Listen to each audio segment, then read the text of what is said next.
In this video, I'm going to talk about the Meike 50mm f1.7 lens for the Nikon Z mount. I'm going to talk about the image quality, the design, the build quality of the lens, and also talk about how does it feel like when I'm using this lens to take photo in real life.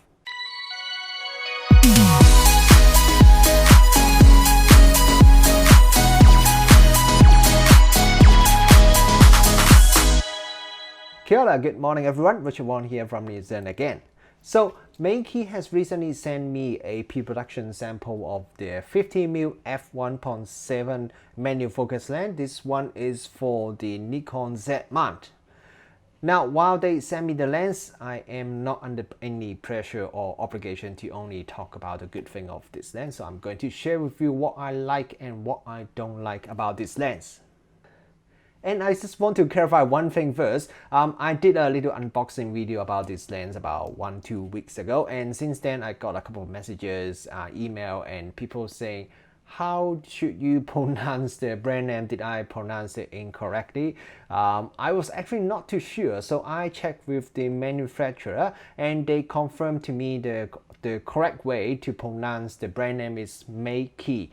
So the Meike 50mm 1.7 lens that I'm doing the review right now, this is the new one for the Nikon Z mount. I have asked the manufacturer if this is exactly the same one as the one for the other mirrorless camera, because there's one for the Sony E mount and there's also for Fuji, and the new one coming out is for the Nikon Z and also the Canon RF mount. So the official answer I got is it's not exactly the same optical wise. However, I do not know exactly what is the difference between them.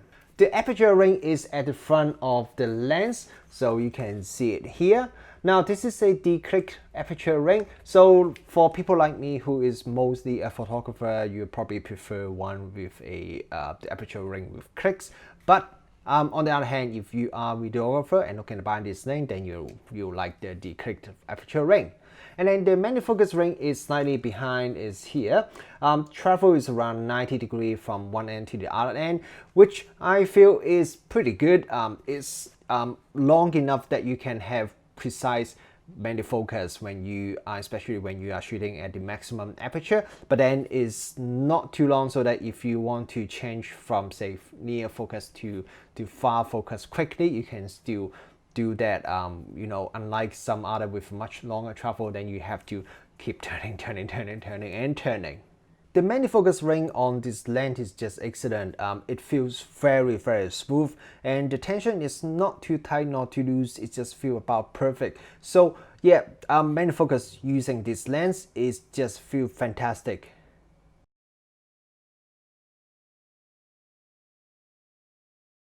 There's one thing I do want to complain about the manual focus ring though, is that if you are turning the manual focus ring, when you turn to infinity, right now is at infinity, you can actually turn past it a little bit. So yeah, if you want to take photo like a landscape photo, you're shooting something far away, if you just turn it to the end of the manual focus ring, you do have to turn it back a little bit to make sure everything is perfectly in focus. But apart from that, the build quality and the design of the lens is just very good. Consider that the price of the lens is under $150 US. I would say the build quality of this lens is much better than what I would expect from a lens with such a small price tag. So the lens comes with a lens hood as well, and it is a reversible design so that you can, when you want to put it in the camera bag, you can just reverse it and then fit it onto the lens like this, which is something I really like, because some of the lenses, they don't actually have a reversible lens hood. They kind of force you. You have to either put it on, or you have to put it somewhere else. So it's good to see a nice reversible lens hood design for such an affordable lens. Now for this pre-production sample, the lens hood actually is a little bit loose, so it comes off quite easily. But I talked to the manufacturer about this issue, and they said they would definitely look into it, and if they find out there's any issue, then they would try to fix it and improve it for the production copies.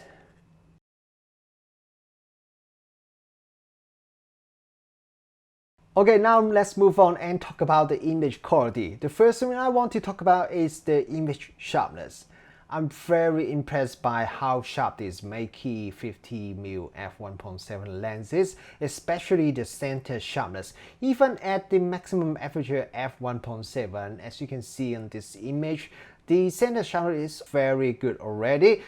Remember, this is not like a $1,000, $2,000 lens. This is a lens that is just a little bit over $100 US dollar. So it is a very affordable lens, and I wasn't expecting the center sharpness at maximum aperture to be, you know, anything that is more than just acceptable. But I would say this is actually pretty sharp.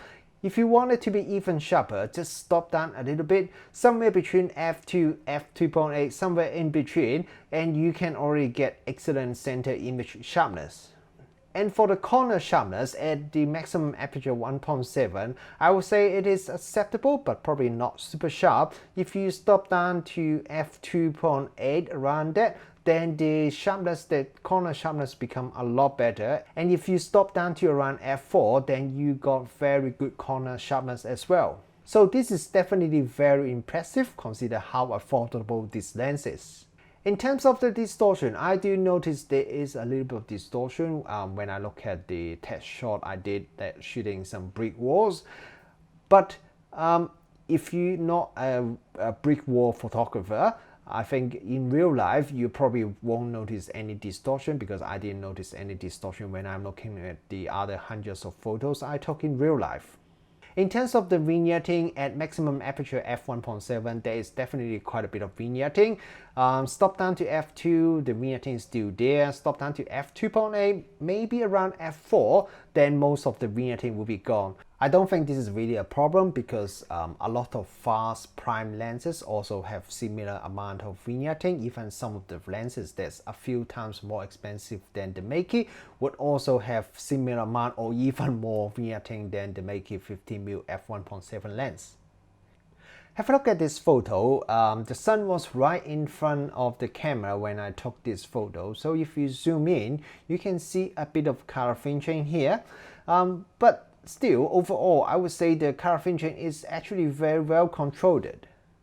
The out of focus area is rendered very beautifully by the Meike 50mm lens. It just have a little bit of special character that you don't normally get from the other more popular 50mm prime lens that is available on the market.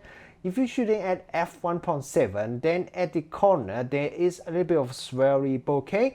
If you stop down to f2 or around f2.8, then you don't get any of those swirly bokeh anymore.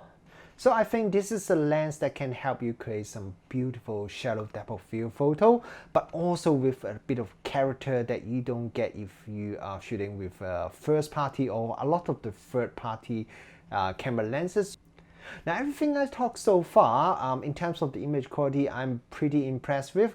But if there's one weakness of this lens, I would say this is the lens flare resistance. So Meike said the lens has nano multi-coating on it, so in theory it should be really good at minimizing the lens flare. However, when I'm shooting in real life, I noticed that when there's a strong light source in front of the lens, then it's quite easy to have quite a bit of lens flare, and also when that happens, the contrast will drop quite a bit. To minimize the lens flare, I noticed if I stop down the aperture a little bit, maybe to around f2.8 or so, then I can get rid of a lot of the lens flare. But depends on whether you like it or not, because some people actually prefer to have a bit of lens flare and the low contrast look. If you're a person like that, then this would be an excellent lens for you. But if you don't like lens flare, then definitely put on the lens hood, which help a little bit, and stop down the aperture a little bit, and also try to avoid putting a very bright light source right in front of the camera. And if you're someone who likes the starburst, then you can stop down the lens to around f8 or smaller. Then you can start seeing some pretty beautiful starbursts. Not super crazy, but it's pretty nice.